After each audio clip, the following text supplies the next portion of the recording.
عدوان إلا على الظالمين. أعوذ بالله من الشيطان الرجيم. بسم الله الرحمن الرحيم.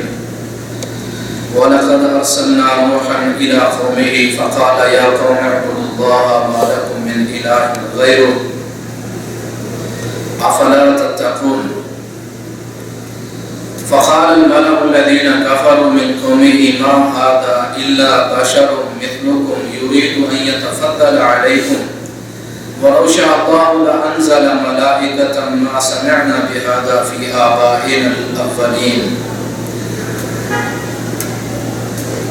قصص الانبیاء کے حوالے سے ہمارا یہ درس چل رہا تھا اور آج اسی سلسلے کی ایک کڑی حضرت نوح علیہ السلام کا قصہ. ابتدائی باتیں ہم نے اس قصے کے بارے میں آپ کو بتائیں حضرت نوح علیہ السلام کے بارے میں. آج نوح علیہ السلام اور ان کی قوم کے درمیان جو باتیں ہوئی قرآن مجید کے ذریعے، جو قرآن مجید کے اندر آیات موجود ہیں اور جو گفتگو ان کی موجود ہے، آج ہم آپ کو صرف قرآن سنائیں گے. حضرت نوح علیہ السلام اور ان کی قوم نے آپس میں جو مکالمہ کیا اور ان کے جو شکوک اور شبہات تھے، یا جس طرح وہ حضرت نوح علیہ السلام کی دعوت کو انہوں نے قبول کیا یا نہیں کیا. حضرت نوح علیہ السلام نے دن رات اور اعلانیہ پوشیدہ ہر طریقہ دعوت کا استعمال کیا. آخر میں تھک ہار کر حضرت نوح علیہ السلام نے بد دعا کی اور فرمایا کہ اے اللہ، یہ میری بات ماننے والے نہیں، جو مسلمان ہوئے تو ہو گئے اور جو نہیں ہوئے تو فرمایا ان کے اوپر جو ہے عذاب نازل فرمائے اور کوئی ایک گھر بھی کافر کا نہیں چھوڑنا. اور کیوں نہیں چھوڑنا؟ اس وجہ سے کہ اگر آپ نے کوئی ایک کافر کا گھر چھوڑ دیا تو اس سے جو بچے پیدا ہوں گے وہ بھی ناشکرے ہوں گے، وہ بھی مسلمان نہیں بنیں گے، اپنے آباء و اجداد کے دین پر چلیں گے. تو نوح علیہ السلام نے بہت زیادہ محنت کی اور یہ ساری دعوت کا کام کیا. صبح اور شام بھی بہت تھوڑے لوگ جو تھے وہ اسلام انہوں نے قبول کیا اور حضرت نوح علیہ السلام کی گفتگو اور ان کی بات مانی. تو اکثر جو تھے وہ بات نہ ماننے والے تھے. اس آیت میں جو سورہ مومنون کی آیت ہے، بلکہ آیات ہیں، اللہ رب العزت ارشاد فرماتے ہیں وَلَقَدْ أَرْسَلْنَا نُوحًا إِلَىٰ قَوْمِهِ. ہم نے نوح علیہ السلام کو ان کی قوم کی طرف بھیجا. فَقَالَ يَا قَوْمِ اعْبُدُوا اللَّهَ مَا لَكُم مِّنْ إِلَٰهٍ غَيْرُهُ. انہوں نے کہا اے قوم، اللہ کی عبادت کرو، اس کے علاوہ تمہارا کوئی معبود، سچا معبود نہیں ہے. أَفَلَا تَتَّقُونَ، کیا تم ڈرتے نہیں ہو؟ فَقَالَ الْمَلَأُ الَّذِينَ كَفَرُوا مِنْ قَوْمِهِ. اب یہاں سے آپ ذرا توجہ کریں گے کہ ان کی اس قوم کے جو سردار لوگ تھے، اس قوم کے سردار جو لوگ تھے وہ کہنے لگے فَقَالَ الْمَلَأُ الَّذِينَ كَفَرُوا مِنْ قَوْمِهِ مَا هَذَا إِلَّا بَشَرٌ مِثْلُكُمْ.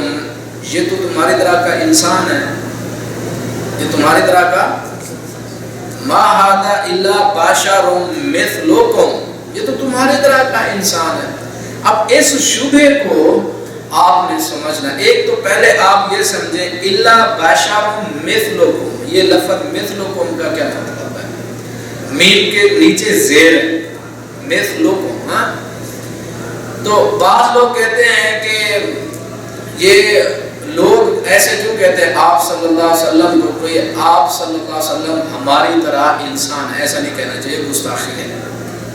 ٹھیک ہے، بعض لوگ ایسے کہتے ہیں کہ اللہ کے رسول صلی اللہ علیہ وسلم کو یہ نہیں کہنا چاہیے کہ آپ ہماری طرح انسان تھے، ایسا نہیں کہنا، ہماری طرح تھے ایسا. اب قرآن کہتا ہے الا بشر مثلکم، وہ تمہاری طرح کیا تھے؟ بشر. اب ایک لفظ ہے مثل اور ایک ہے مثل، میم کے نیچے زیر، ایک ہے زبر. زمین آسمان کا فرق ہے. دیکھیں اب زیر زبر کے اندر مثلکم کا مطلب یہ ہے کہ بنی نو انسان میں برابری، یعنی ایک انسان پیدا ہوتا ہے ماں باپ کے ذریعے. اب جو انسان پیدا ہوتا ہے اس کی 2 ہاتھ ہیں، 2 آنکھیں ہیں، 2 کان ہیں، 1 ناک ہے، زبان ہے، سر ہے، جسم ہے، 2 ٹانگیں، یہ کہتے ہیں بنی نو انسان، یعنی انسانوں کی طرح کا مطلب یہ ہے کہ ان 2 انسانوں سے والد اور والدہ کے ذریعے سے پیدا ہوئے، اور جس طرح دوسرے انسان پیدا ہوتے ہیں ویسے آپ صلی اللہ علیہ وسلم پیدا ہوئے، اور ان کی جسمانی جو حالت تھی ویسے ہی تھی جیسے ایک عام. یہ ہوتا ہے بشرٌ مثلکم، تمہاری طرح. ٹھیک ہے، تمہاری طرح انسان کا مطلب کہ والدین سے پیدا کی وجہ سے پیدا ہوئے، اور ان کی جو جسم کی باڈی، آنکھ، سر، سارا جس طرح دوسرا انسان ہوتا ہے ویسے وہ بھی. دوسرے انسانوں کے پاس وہی نہیں آتے تھے، آپ صلی اللہ علیہ وسلم کے پاس وہی، اور خاتم النبیین بنے. اور دوسرا لفظ ہے مثل. مثل کا مطلب ہوتا ہے صفات کے اندر برابری. مطلب ایک انسان کو ہم کہتے ہیں کہ یہ شیر کی طرح بہادر ہے، تو بہادری کی صفت انسان میں تو شیر کے اندر وہ پائی جاتی ہے بہادری، تو ہم کہتے ہیں شیر کی طرح بہادر ہے. ہم کہتے ہیں یہ انسان گھوڑے کی طرح بھاگتا ہے، مطلب بھاگنے میں تیز ہے، تو یہ گھوڑے کی طرح یہ صفت میں برابری ہے. تو اللہ کے رسول صلی اللہ علیہ وسلم شکل و شبہ سے پیدا ہونے کے ذریعے ہماری طرح ہیں. صفات اللہ کے رسول صلی اللہ علیہ وسلم کی تمام مخلوق سے افضل ترین صفات ہیں. ٹھیک ہے، اللہ کے رسول صلی اللہ علیہ وسلم کی صفات، عبادات، اخلاق وہ تمام تر مخلوق سے افضل ترین اخلاق ہیں. اس کی برابری کوئی بھی انسان نہیں. لیکن انما انا بشر مثلکم، مین کے نیچے زیر جو مثل ہے اس کا مطلب یہ کہ جس طرح ہم والدین کی وجہ سے پیدا ہوئے آپ صلی اللہ علیہ وسلم بھی ویسے، جس طرح ہمارا جسم، باڈی، آنکھیں، زبان، ناک، ان کی بھی یہ جسم کی باڈی ویسے ہی، لیکن فضیلت کے اعتبار سے، درجات کے اعتبار سے، مقام اور مرتبے کے اعتبار سے دنیا کی کوئی مخلوق اللہ کے رسول صلی اللہ علیہ وسلم سے مقابلہ نہیں کر سکتے. تو اس وجہ سے ہم کہتے ہیں اللہ کے رسول ہماری طرح کا مطلب جسم کے لحاظ سے اور پیدائش کے لحاظ سے، چلنے پھرنے کے لحاظ سے، دیکھنے کے لحاظ سے، بولنے کے لحاظ سے ہماری طرح ہیں، جس طرح ہم بولتے ہیں، دیکھتے سارا. لیکن صفات، مثلکم، صفات کے اعتبار سے کوئی بھی مخلوق اللہ کے رسول صلی اللہ علیہ وسلم کا مقابلہ نہیں کر سکتے. یہ ہے کہ اللہ تعالیٰ ارشاد فرماتے ہیں اے پیغمبر آپ ان کو کہہ دیجئے قل انما انا بشر مثلکم، میں تمہاری طرح ایک بشر، یعنی بولتا ہوں، چلتا ہوں، کھاتا ہوں، اٹھتا ہوں. یہ اس کا مطلب یہ ہے. تو اکثر لوگ یہ کہتے ہیں کہ ایسا نہیں کہنا چاہیے، بلکہ یہ تو قرآن اس زمرے میں کہتا ہے، نہ کہ صفات والے زمرے میں. ہم مسلمان سمجھتے ہیں کہ ہم صفات کے اعتبار سے سمجھتے ہیں کہ بعض لوگ ایسے کہتے ہیں اللہ کے رسول ہماری طرح، مطلب ہمارا اخلاق، صفات، عبادات، نیکیاں، درجات اس طرح کی بات ہو رہی ہے، حالانکہ یہ غلط ہے. قرآن ایسے بھی نہیں کہتا اور مسلمان بھی ایسے نہیں کہتے. مسلمان اس وجہ سے ہماری طرح کہتے ہیں کہ اللہ کے رسول جسمانی اعتبار سے، چلنے پھرنے، کھانے، دیکھنے، پکڑنے کے اعتبار سے ہماری طرح، لیکن درجات، مقامات، اخلاق، نیکی اور اللہ تعالیٰ کے یہاں مقام اور مرتبے کے اعتبار سے پوری کائنات کے سردار ہیں. اب اس کافر قوم کے جو سردار تھے، فقال الملأ الذین کفروا من قومہ، جو سردار تھے وہ یہ کہنے لگے یہ تو ہماری طرح ہے، ہم بھی انسان ہیں، 2 ہاتھ، پاؤں، کان، یہ ساری، یہ تو ہماری طرح ہے. تو پھر یہ پیغمبر اور رسول کہتے الا بشر مثلکم، جب یہ ہماری طرح کا ہے، جس طرح اٹھتے بیٹھتے ہم ہیں یہ ویسے، تو اب ہماری طرح ہے تو اب چاہتا کیا ہے؟ یرید ان یتفضل علیکم، یہ تمہارے اوپر سرداری کرنا چاہتا ہے. حضرت نوح علیہ السلام کے بارے میں کہنے لگے کہ یہ کیا کرنا چاہتا ہے؟ اگر یہ نبی اور رسول ہوتا، کوئی عجیب شکل ہوتی، کوئی عجیب ان کا مقام ہوتا، کوئی فرشتہ، کوئی اور چیز ہوتی، یہ تو ہماری طرح پھر یہ نبوت اور رسالت ان کے پاس کدھر آ گئی؟ ہمیں نہیں ملی، ہم سردار ہیں، ان کو کیسے مل گئی؟ تو اللہ تعالیٰ ارشاد فرماتا ہے وَلَوْ شَاءَ اللَّهُ لَأَنزَلَ مَلَائِكَةً مَا سَمِعْنَا بِهَذَا فِي آبَائِنَا الْأَوَّلِينَ۔ اللہ تعالیٰ ارشاد فرماتے ہیں اگر ہم چاہتے تو فرشتے نازل فرما دیتے بطور نبی کے، لیکن ہم نے ایسا نہیں کیا، انسان کو ہی نبی اور رسول بنایا۔ وہ کہتے ہیں ہم نے یہ جو چیزیں آپ بتا رہے ہیں ہم پہلے لوگوں سے اپنے آباء و اجداد سے ہم نے یہ کبھی نہیں سنا تھا۔ ان هو الا رجل به جنة فتربصوا به حتى حين۔ اور پھر کہنے لگے کہ ان کو تھوڑا ان کا دماغی توازن کچھ ٹھیک نہیں ہے، استغفر اللہ علیہ وسلم، وہ ان کو جنون ہے اس لیے ان کو چھوڑ دو۔ حضرت نوح علیہ السلام کے بارے میں کہنے لگے جو یہ نبوت اور رسالت اور آخرت اور یہ ساری باتیں کر رہے ہیں ان کو کیا ہے، ان کا تھوڑا آپ ان کو چھوڑ دو۔ قال رب انصرنی بما کذبون۔ تو نوح علیہ السلام نے فرمایا اے اللہ کے رسول، نوح علیہ السلام نے فرمایا اللہ تعالیٰ میری مدد فرما کیونکہ انہوں نے مجھے جھٹلا دیا۔ فأوحینا الیہ ان اصنع الفلک، ہم نے پھر ان کو کہا کہ آپ کشتی بنائیں، وہ ساری چیزیں، اور پھر اس کا کشتی بنائی اور سارا آگے۔ ایک تو بات یہ کہ کسی بھی قوم کے بڑے لوگ، سردار لوگ، امیر لوگ، پنڈت، کوٹ، چودھری، وہ کبھی بھی اسلام اور دین کو پنپنے نہیں دیتے، پھیلنے نہیں دیتے، کیونکہ ان کی سرداری پر چوٹ پڑتی ہے، ان کی چودراہٹ پر چوٹ پڑتی ہے۔ ایک علاقہ ہو، اس علاقے کا جو سارے فیصلے کون کرتا ہے؟ چودھری کرے گا، جو امیر ہے، ایم این اے، ایم پی اے۔ آپ کہیں گے جو اسلام آئے گا، اب اسلام کہے گا تو بھی میرے تحت، تیرے اوپر بھی میرا حکم چلے گا، تو اس کو یہ برداشت نہیں، یعنی ایسا نہیں میں سردار ہوں، میری پگڑی کام، میں حکم چلاتا ہوں، تو یہ تو مسئلہ گڑبڑ ہو گیا۔ تو اس وجہ سے ہمیشہ قوموں کے جو بڑے بڑے سردار لوگ ہوتے ہیں، امیر لوگ ہوتے ہیں، وہ اللہ تعالیٰ کی شریعت کو پھیلنے نہیں دیتے، کیونکہ ان کی اپنی جو چودراہٹ خطرے میں نظر آتی ہے۔ اور اسی طرح ایک دوسری آیت اللہ تعالیٰ ارشاد فرماتے ہیں اِنَّا أَرْسَلْنَا نُوحًا إِلَىٰ قَوْمِهِ أَنْ أَنذِرْ قَوْمَكَ مِنْ قَبْلِ أَنْ يَأْتِيَهُمْ عَذَابٌ أَلِيمٌ۔ نوح علیہ السلام کو ہم نے ان کی قوم کی طرف بھیجا اور فرمایا کہ ان کو عذاب سے ڈراؤ، کہیں ایسا نہ ہو کہ تمہارے ڈرانے سے پہلے ان کے اوپر جو ہے وہ عذاب آ جائے۔ قَالَ يَا قَوْمِ إِنِّي لَكُمْ نَذِيرٌ مُبِينٌ۔ تو کہا کہ اے قوم میں تمہیں ڈرانے والا ہوں، أَنِ اعْبُدُوا اللَّهَ وَاتَّقُوهُ وَأَطِيعُونِ، اللہ سے ڈر جاؤ اور میری اطاعت کرو۔ یغفر لکم من ذنوبکم ویؤخرکم الی اجل مسمی، اللہ تعالیٰ تمہارے گناہوں کو معاف کر دے گا اور تمہیں موت تک ڈھیل بھی دے گا، یعنی محنت اور مشقت اور نیکیاں سارے کام تم کرنا، اللہ تعالیٰ تمہیں موت تک ڈھیل دے گا۔ ان اجل اللہ اذا جاء لا یؤخر لو کنتم تعلمون، اور جب اللہ تعالیٰ کا وعدہ آ جاتا ہے پھر وہ مؤخر اور تاخیر اس میں نہیں ہوتی۔ قال رب انی دعوت قومی لیلا ونہارا، حضرت نوح علیہ السلام نے ارشاد فرمایا اے اللہ میں نے اپنی قوم کو دن رات دعوت دی ہے، کیا کیا ہے؟ فلم یزدہم دعائی الا فرارا، میری دعوت بڑھتی گئی اور ان کی بغاوت اور گمراہی بڑھتی گئی۔ وَإِنِّي كُلَّمَا دَعَوْتُهُمْ لِتَغْفِرَ لَهُمْ جَعَلُوا أَصَابِعَهُمْ فِي آذَانِهِمْ وَاسْتَغْشَوْا ثِيَابَهُمْ وَأَصَرُّوا وَاسْتَكْبَرُوا اسْتِكْبَارًا۔ اب دیکھیں قوم کا رد عمل دیکھیں کہ وہ کیا کر رہے ہیں۔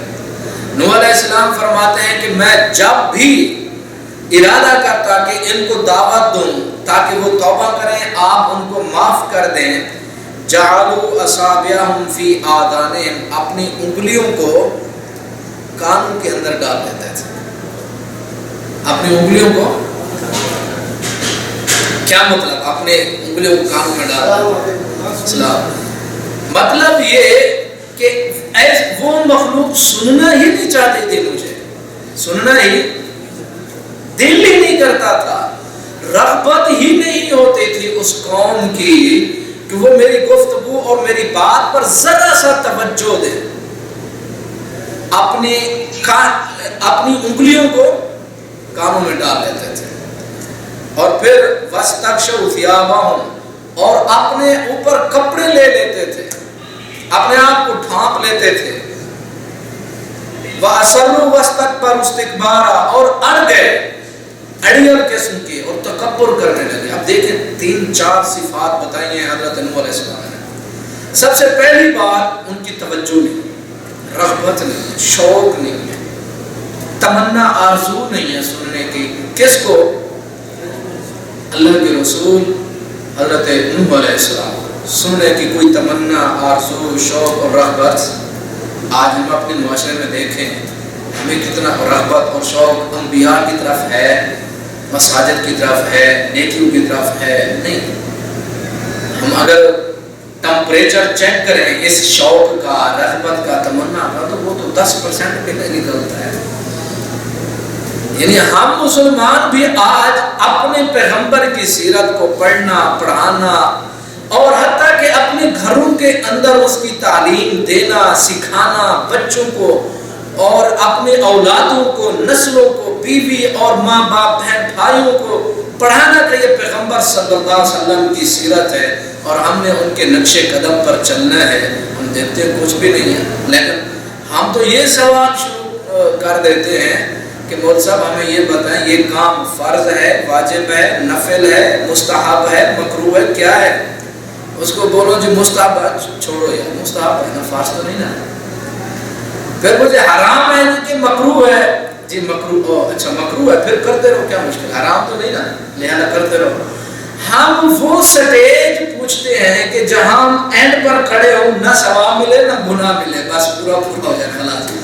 نیکی کرنے کا کوئی شوق اور رغبت نہیں، آرزو اور تمنا نہیں، اور اسی طرح گناہ سے بچنے کے لیے بھی کوئی تدبیر اور کوشش نہیں۔ تو حضرت نوح علیہ السلام ارشاد فرماتے ہیں کوئی ان کی توجہ بھی نہیں اور سر پر چادریں ڈال لیتے ہیں، یعنی وہی بات، بالکل رغبت ان کی ہے ہی نہیں۔ پھر ارشاد فرماتے ہیں کہ اڑ جاتے ہیں، اڑیل قسم کے لوگ کبھی بھی حق اور سچ کو نہیں مانتے، جو اڑیل، ضدی، تعصب، یعنی میں فلاں گروپ کا ہوں، ٹھیک ہے، اب دوسرے گروپ والا وہ لازمی غلط ہے، کیوں؟ کیونکہ میں جو صحیح ہوں، میں صحیح ہوں، لہذا وہ غلط ہونا چاہیے، خلاص۔ کوئی پتہ نہیں کہ کیا چیز ہے، حقیقت کیا ہے، اس کے دلائل اور نصوص کیا، کوئی پتہ نہیں، لیکن یہ ہے کہ میں فلاں گروپ کا ہوں، لہذا میں ٹھیک ہوں تو دوسرے کو غلط ہونا ہی پڑے گا، چاہے وہ کہیں بھی اچھا ہو، نیک ہو، فلاں کو کوئی ضرورت نہیں، وہ غلط ہے۔ تو حضرت نوح علیہ السلام ارشاد فرماتے ہیں ضدی لوگ ہیں، واستکبروا استکبارا، اور تکبر کرتے ہیں۔ تکبر پتہ کس کو کہتے ہیں؟ تکبر یہ ہے کہ انسانوں کی تذلیل کرنا، لوگوں کو حقیر سمجھنا اور حق کو حق قبول نہ کرنا، یہ تکبر۔ یہ دو چیز، انسانوں کی تحقیر کرنا اور دوسرا حق کو حق نہ سمجھنا۔ آپ بس اپنی چودراہٹ جو ہے وہ نہیں جانے دیں گے، چاہے قرآن پڑھا جائے، چاہے حدیث پڑھ جاؤ، کہتے ہیں نہیں میں چودھری، میں سردار، میں ایم، مجھ سے بڑا ہے ہی کوئی نہیں۔ تو یہ تکبر ہے اور لوگوں کی، انسانوں کی تذلیل کرنا۔ اللہ تعالیٰ ارشاد فرماتے ہیں کہ ہمارے ہاں غربت اور امیری، فقیری اور مالداری ہمارے ہاں یہ معیار نہیں ہے۔ ان اکرمکم عند اللہ اتقاکم، ہمارے ہاں عزت دار ہے وہ مسلمان، وہ انسان جو ہم سے ڈرتا ہے، وہ عزت دار ہے، وہ چودھری بھی ہے، وہ MLA بھی ہے، MP، سارا کچھ۔ آگے حضرت نوح علیہ السلام ارشاد فرماتے ہیں فَقُلْتُ اسْتَغْفِرُوا رَبَّكُمْ إِنَّهُ كَانَ غَفَّارًا، میں نے کہا کہ میں تمہارے لیے استغفار کرتا ہوں، یا تم اپنے رب سے استغفار کرو اور وہ معاف کرنے والا ہے، تمہارے اوپر ساری چیزیں، آسمان سے بارش برسائے گا، وَيُمْدِدْكُمْ بِأَمْوَالٍ وَبَنِينَ، مال دے گا، بیٹے دے گا، وَيَجْعَلْ لَكُمْ جَنَّاتٍ، اور تمہیں باغات سے نوازے گا، وَيَجْعَلْ لَكُمْ أَنْهَارٍ، اور چشمے ہوں گے۔ تو انسان بھی یہی چاہتا ہے، مال ہو، بیٹا ہو، اولاد میں بیٹے ہوں، اور پھر زمین ہو، ذخیر اور پانی والی اور فلاں ساری چیزیں۔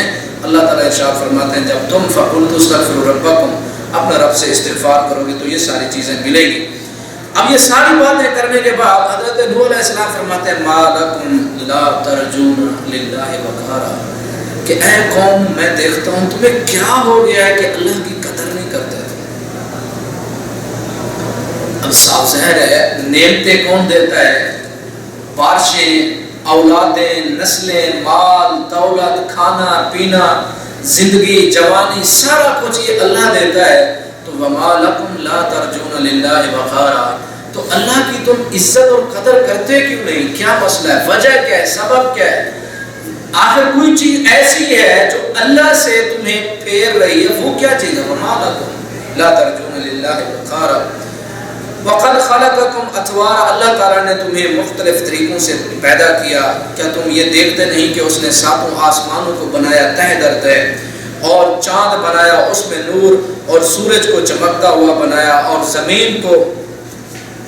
زمین سے نباتات اگائے، ثم یعیدکم فیہا ویخرجکم اخراجا، پھر اسی کے اندر تمہیں زمین سے جہاں سے پیدا کیا گیا تمہیں وہاں تمہیں بھیج دیا جائے گا، وَيُخْرِجُكُمْ اِخْرَاجًا، وہاں سے ہی نکالا جائے گا، وَاللَّهُ جَعَلَ لَكُمُ الْأَرْضَ بِسَاطًا، اور اللہ ہی ہے جس نے زمین کو تمہارے لیے زمین بالکل ہموار کر دی۔ اور پھر اس کے بعد آگے حضرت نوح علیہ السلام ارشاد فرماتے ہیں وَقَالُوا لَا تَذَرُنَّ آلِهَتَكُمْ وَلَا تَذَرُنَّ وَدًّا وَلَا سُوَاعًا وَلَا يَغُوثَ وَيَعُوقَ وَنَسْرًا، وہ کہنے لگے کہ ہرگز اپنے معبودوں کو نہ چھوڑنا۔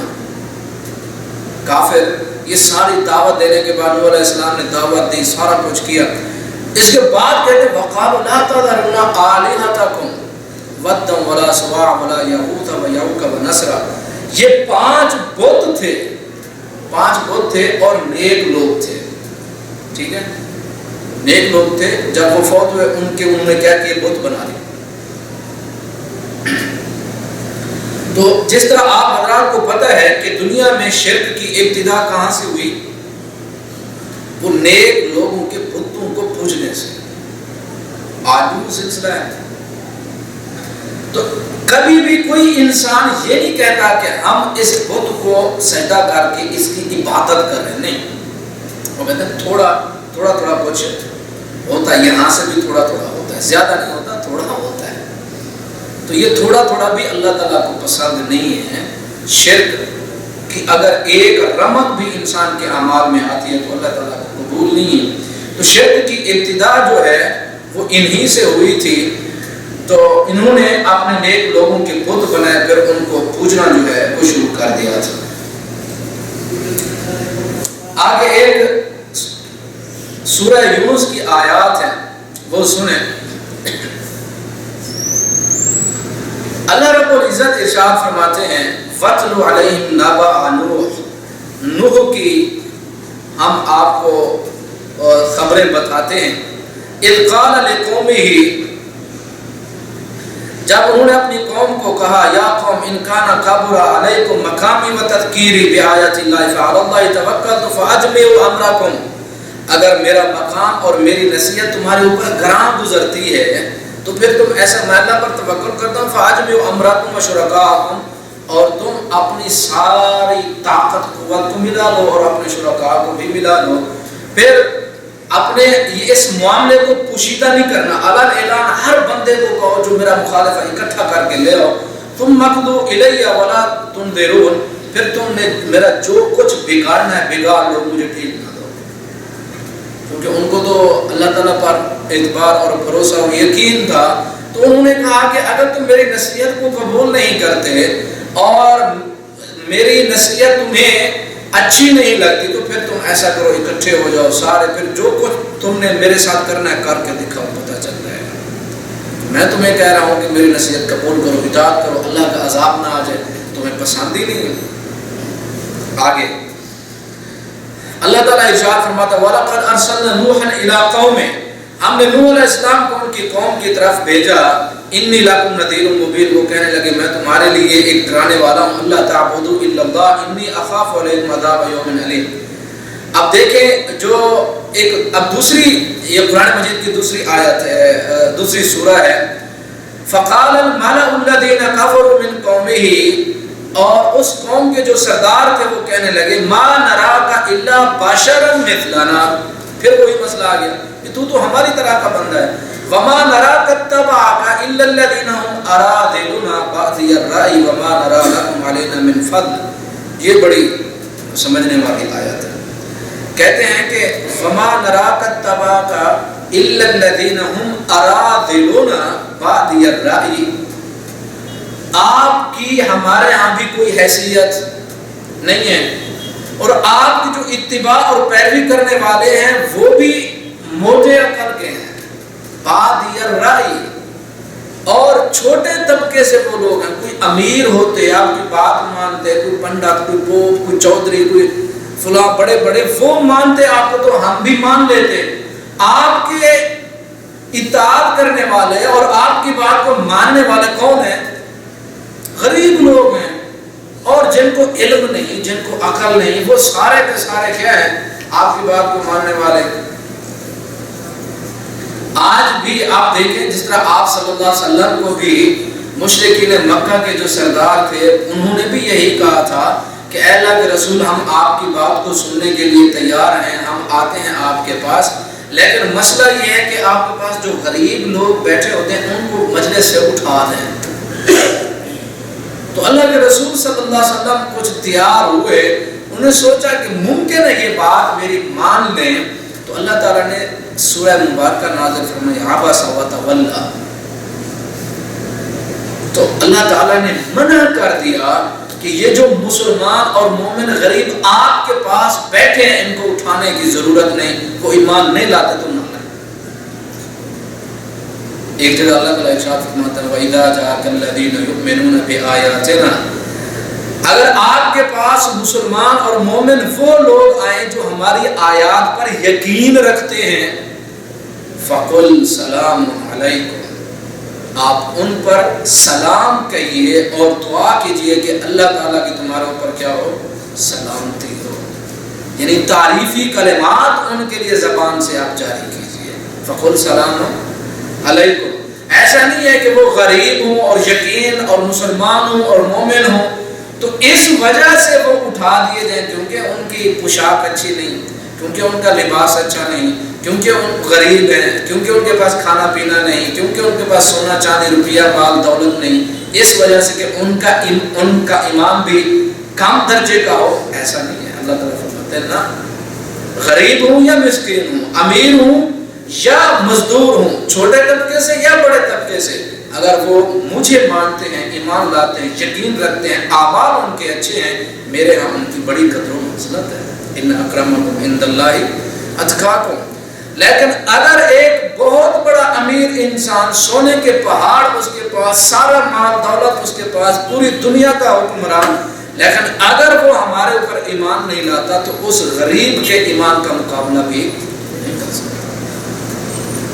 آج یہی مسئلہ ہے، آج ہم دنیا کو دیکھتے ہیں، یورپ کو دیکھتے ہیں، شیشے کی بلڈنگیں اور ایسے چمک اور دھمک اور پتہ نہیں، جاتے ہی ہماری آنکھیں چار ہو جاتی ہیں کہ ہم تو جنت میں آ گئے۔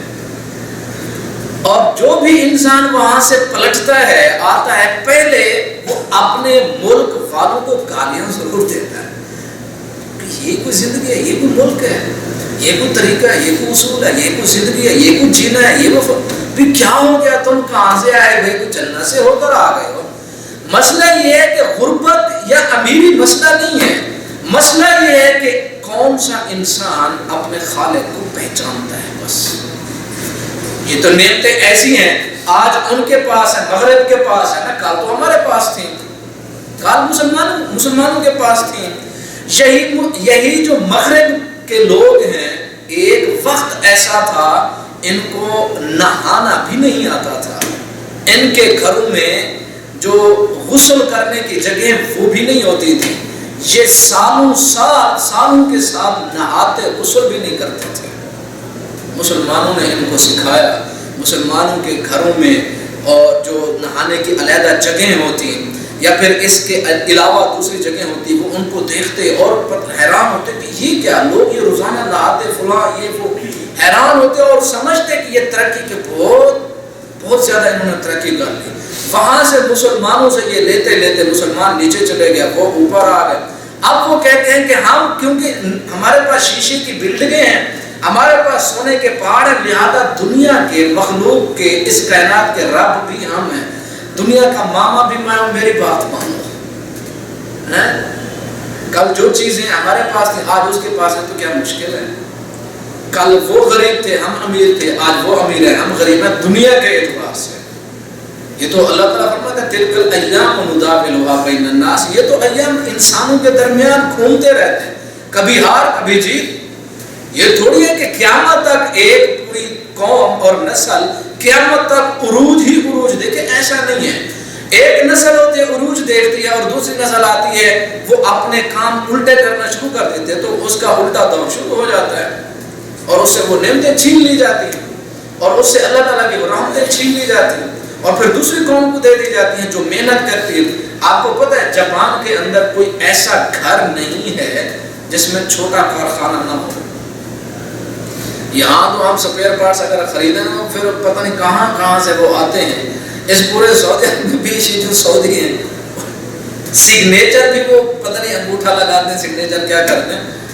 وہ جو قوم ہے جو جتنا سپیئر پارٹس بنا سکتا ہے چھوٹا بڑا، اس نے اپنے گھر کے اندر کارخانہ بنایا ہوا ہے اور وہاں سے وہ بنائے گا اور جا کے سیل کرتا ہے اور ہر بندہ جو ہے وہ کام کرتا ہے، امیر ہے۔ اسی طرح چائنا ہے،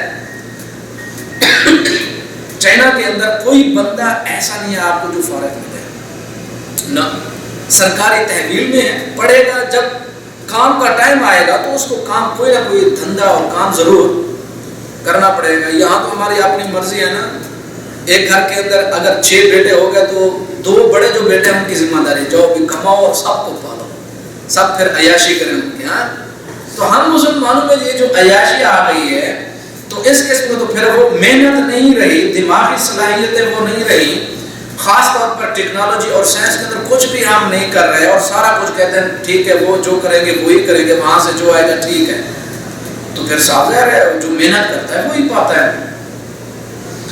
تو آج ہمارے ہاں اگر ہم زیادہ بھی محنت کریں تو ہمیں گھروں کے اندر ہی سمجھایا جاتا ہے، سکھایا جاتا ہے کہ بیٹا نوکری وہ کرنا جس میں تنخواہ 50,000 ملے، چلو 50 نہ ملے 40 تو ہونی چاہیے نا۔ یعنی ہم مسلمانوں کی سوچ ہی 40,000 تک ہے، روٹی تک ہے، بس وہ مل جائے خلاص، ہم کہتے ہیں ہماری دنیا جو ہے وہ اس کو بھی سارا پینٹ ہو گیا، عیاشی ہو گئی، خلاص۔ لیکن غیر مسلم جو ہے وہ نہیں یہ سوچتے، وہ آگے بڑھتے ہیں، وہ مطلب محنت کرتے کرتے کہاں سے کہاں چلے گا، ہم کہتے ہیں 50,000 ہمارا کافی ہے خلاص اور نہیں چاہیے، تو وہ پھر ہر میدان کے اندر محنت کر رہے ہیں۔ تو اس وجہ سے تو وہاں سے جو لوگ آتے ہیں پڑھ کے یا مطلب ایک دفعہ سفر کر کے یا وہاں کام کر کے واپس آتے ہیں، اپنے ملکوں کو علاقوں کو دیکھتے ہیں، تو پھر جو ہے وہ شروع ہو جاتے ہیں اور بھی وہاں ایسے اصول ہیں، ویسے قانون ہیں، ایسے ایسے ایسے ایسے فلاں ہیں، ہر ایک چیز ممکن ہے، محنت سب کچھ ہے، لیکن مسئلہ اصل بنیادی یہ ہے انسان کا، جو زندگی کی اولین ترجیح ہے انسان کی کہ تمہارا خالق کون ہے، بس اس کو اگر تم نے نہیں پایا تو کیا پایا؟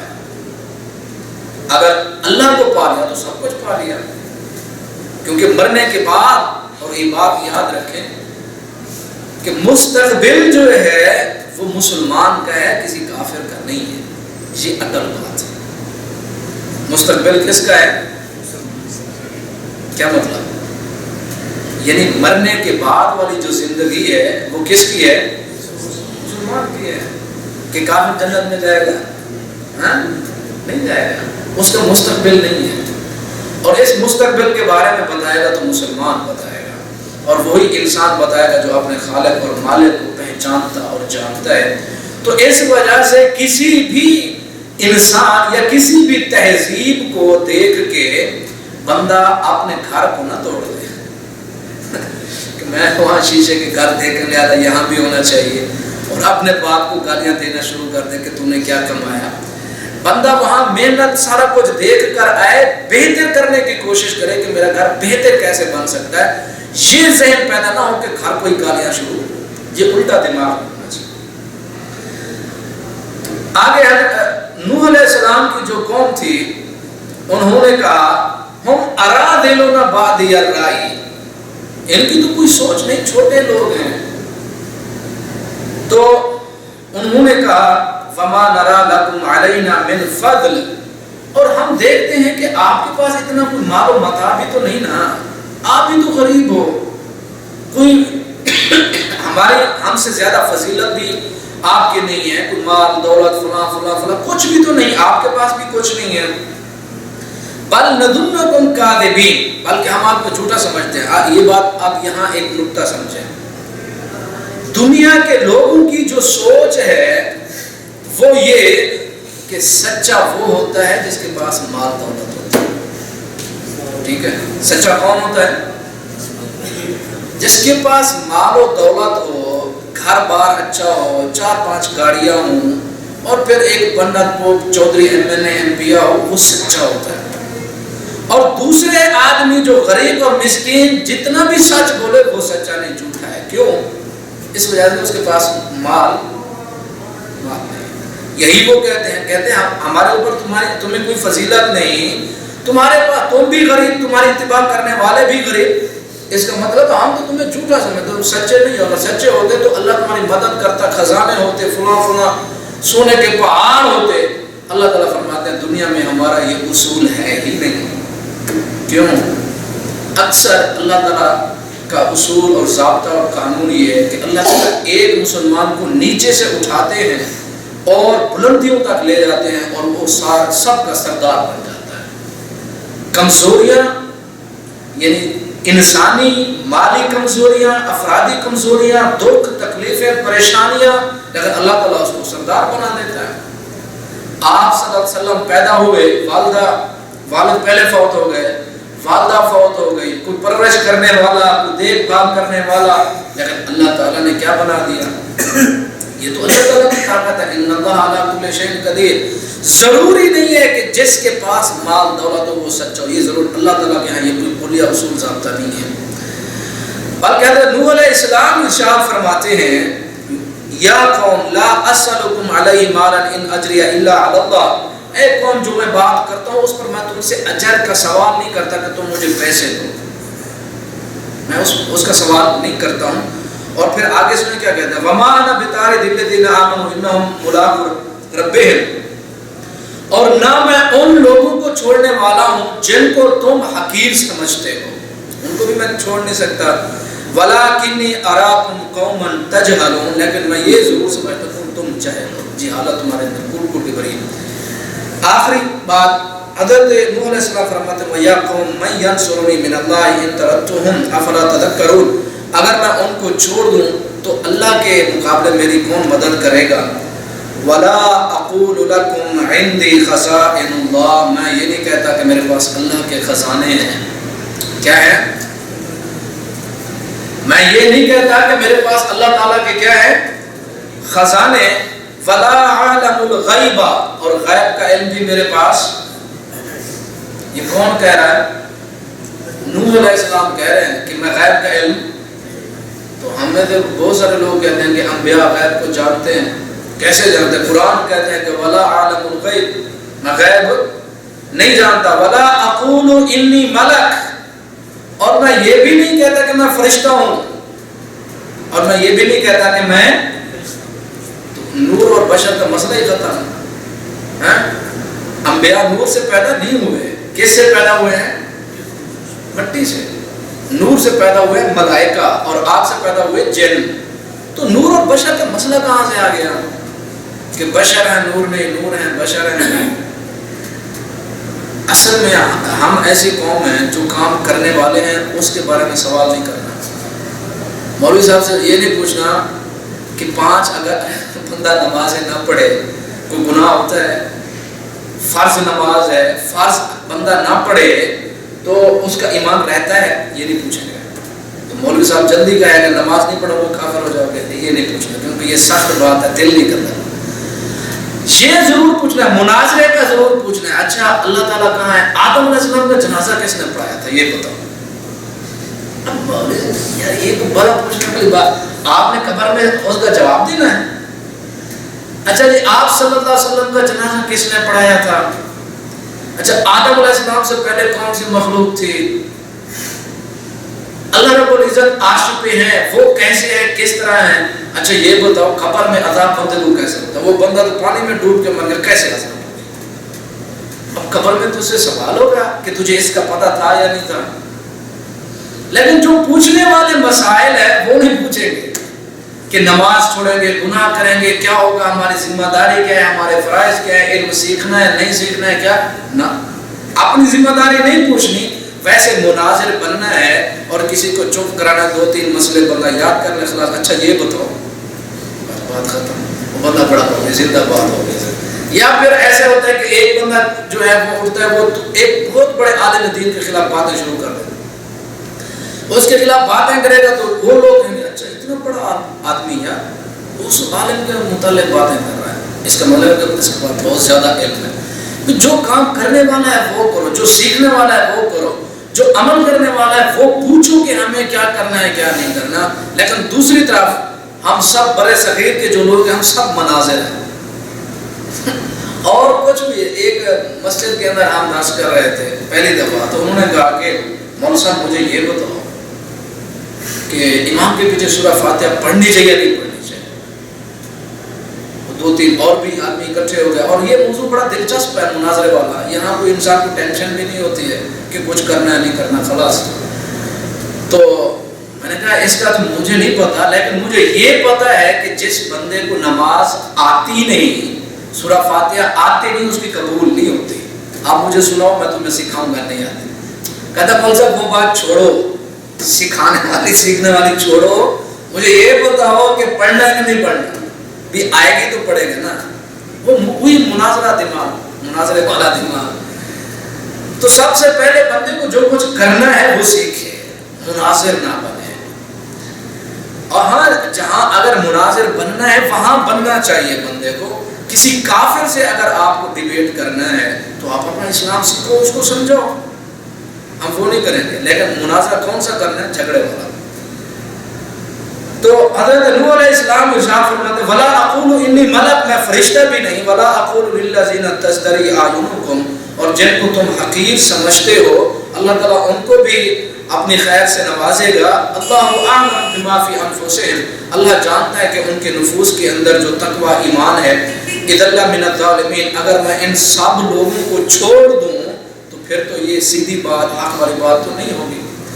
تو یہ نوح علیہ السلام کی ساری ابھی 1-1.5 صفحہ جو ہے وہ آیات کا رہتا ہے. ابھی وہ جو سلسلہ کشتی کا اور طوفان کا وہ سارا انشاءاللہ اگلے ہفتے. اللہ تعالیٰ ہم سب مسلمانوں کو اسلام سے بچنے کی توفیق دے اور اس پر عمل کرنے کی توفیق عطا فرمائے.